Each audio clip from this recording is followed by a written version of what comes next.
Welcome back. My name is Candace Sanderson, and I want to share with you episode 3 in my new consciousness series.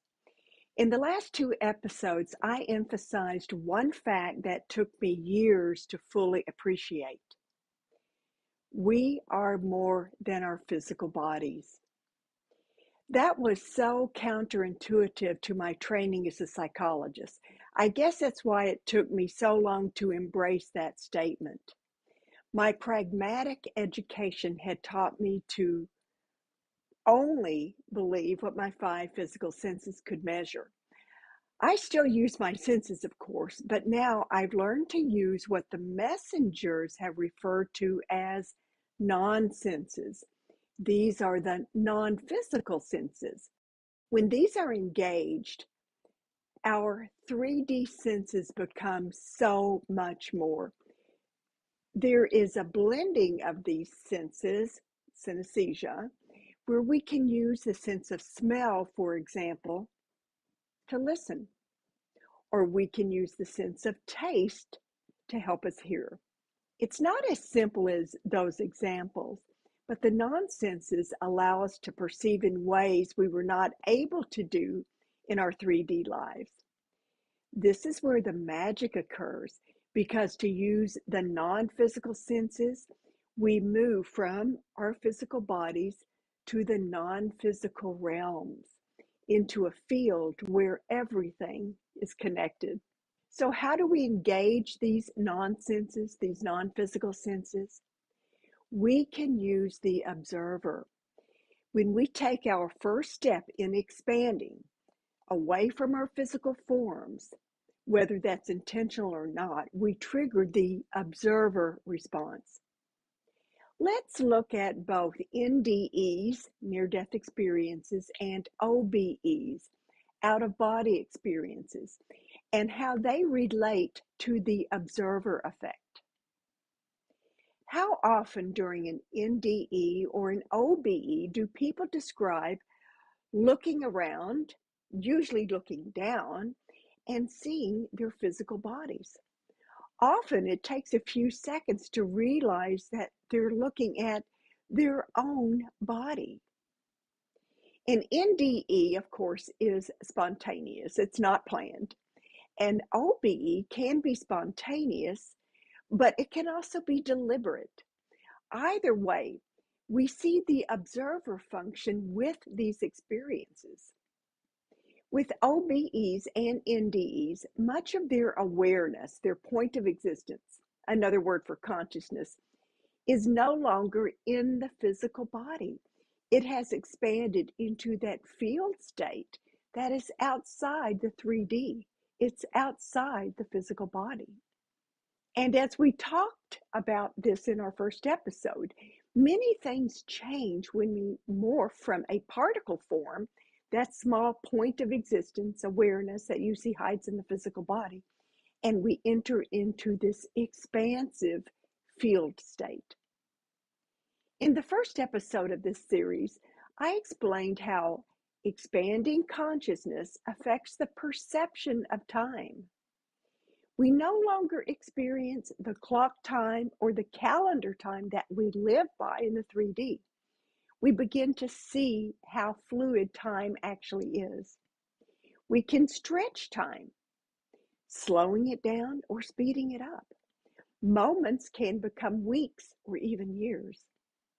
This twist of time that we experience in the non-physical adds such a wonderful and often fun element to our explorations.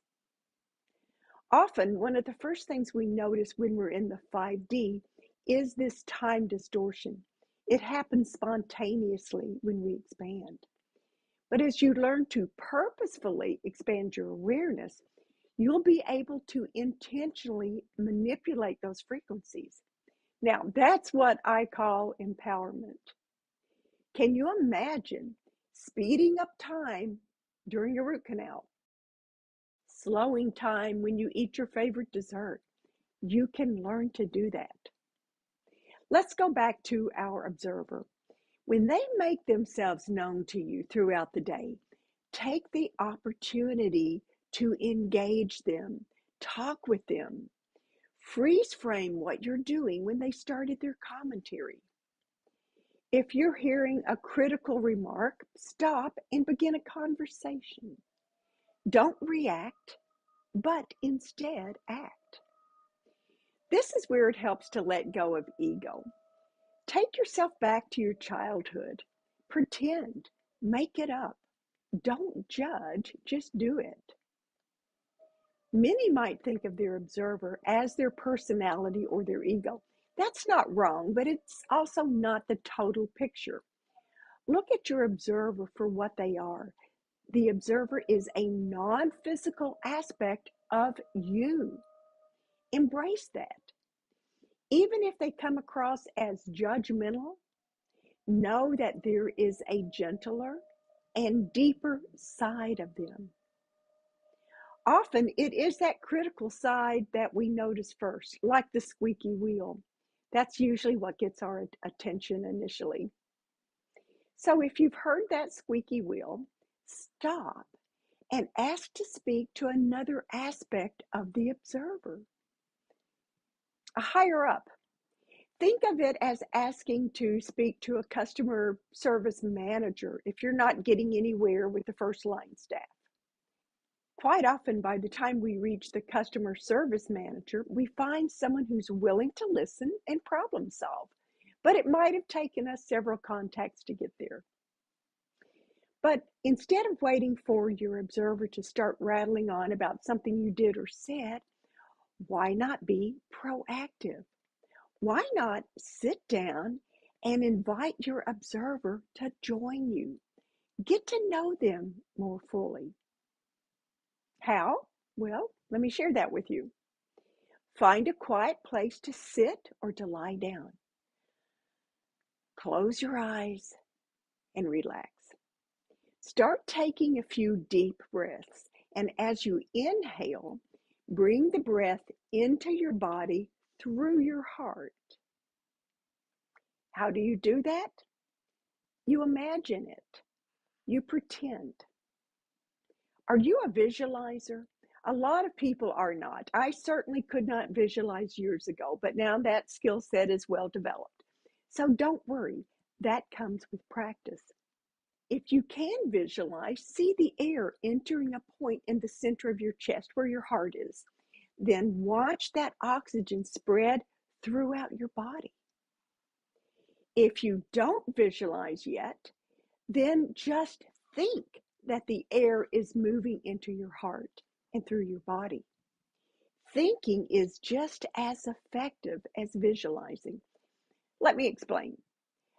Years ago, the messengers gave me a formula, and one fan wrote to me and says that he remembers his formula by using the acronym T.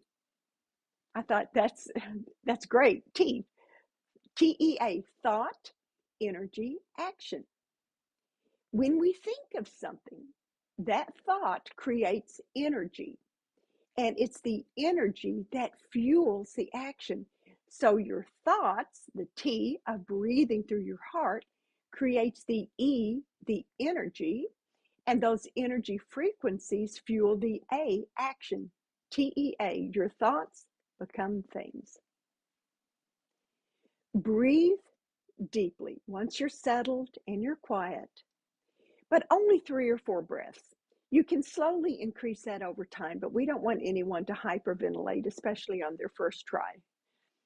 Know that the oxygen entering your body is filtered through your heart. So what does that mean? It means it's pure, it's love, it's sacred. Watch or imagine watching or think of that air as it circulates through your body. It washes over every single cell, every molecule. It cleanses and clears everything. As you exhale, see or think about the breath leaving your body. But notice something about it. It's different. There is a smoky quality to it, a hazy sort of mist. Why? Because as it leaves the body, it takes with it any impurities released by that beautiful heart energy. This is something that you can do every day. Just take 3 or 4 deep breaths from time to time, a couple of times during the day.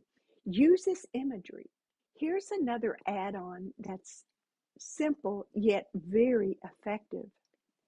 As you breathe through your heart, smile. Smiling raises your vibrations. And in the 3D, smiling stimulates a release of hormones that make you feel better. They just rush through your system. And just like when you don't really feel like smiling and you do, you force a smile on your face, within a couple seconds, that smile becomes real. That's because that release of hormones. In the 5D, smiling helps prepare you for the expansion outside the body.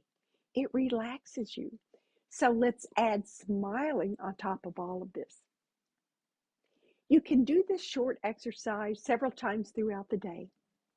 But when you do, take note of how you feel before and after. Also, notice the long-term effects. You start this today, you do it every day for 2 weeks.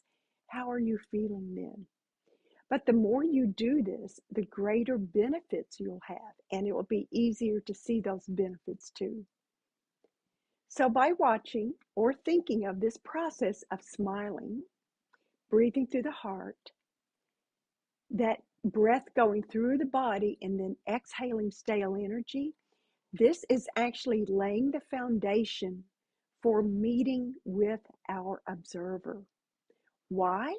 Because through this process, we have actually activated the observer. We can use this introductory exercise to open that door. It's that observer that actually allows us to visualize or think of this process as we watch our breath coming in through the heart, circulating through the body, and exiting through our exhalations. So, before you sit or lie down to do these exercises, I recommend having a notepad or maybe your phone's recording app close by. Then, ask to connect to your observer before you start.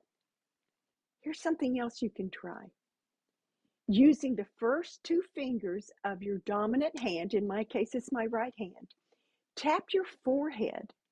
That stimulates your psychic center, your third eye. And then state, I want to meet my observer. By doing this, you have set an intention.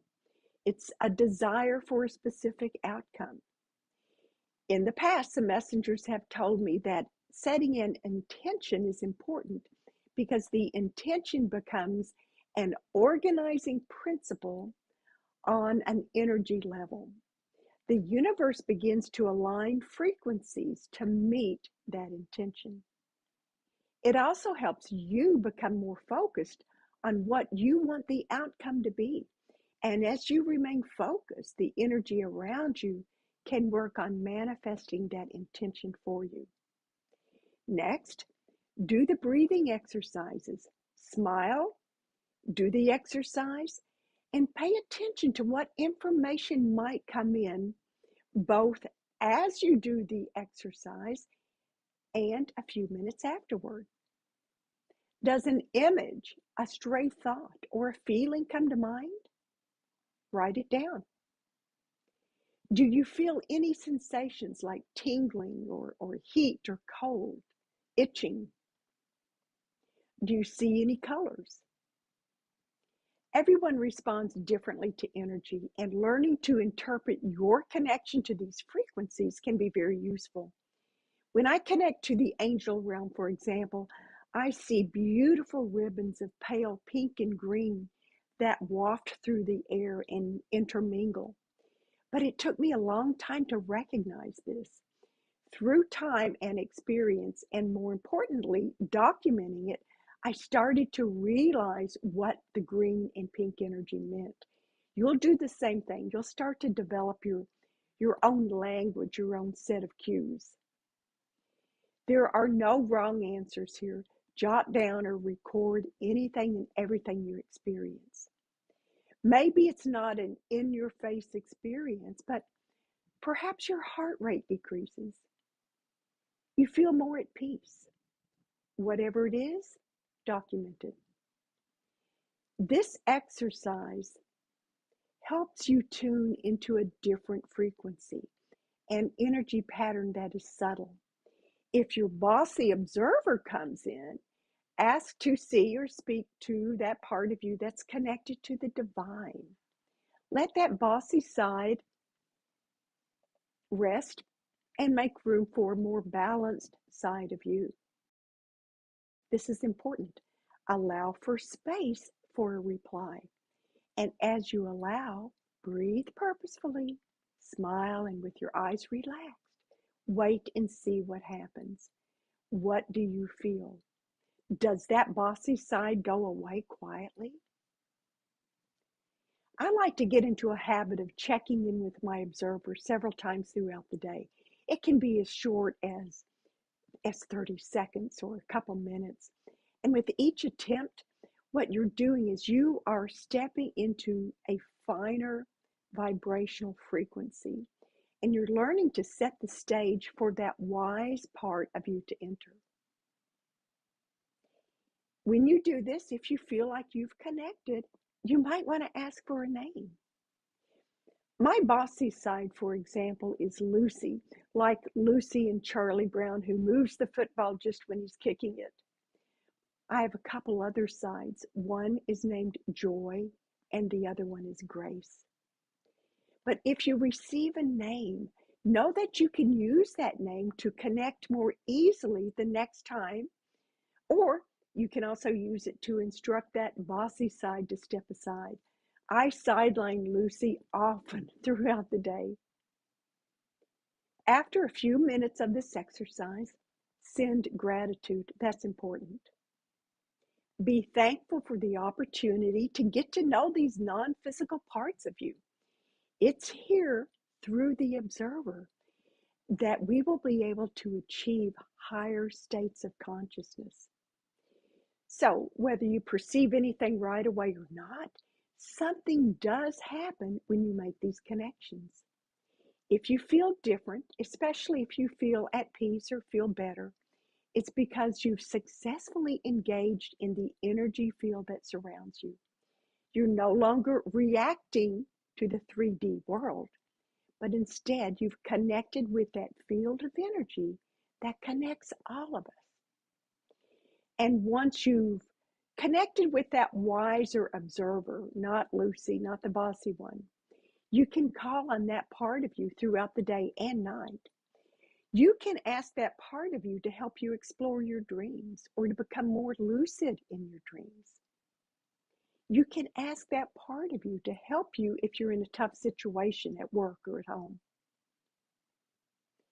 Rely on this aspect of you to eliminate that normal stimulus response of the 3D.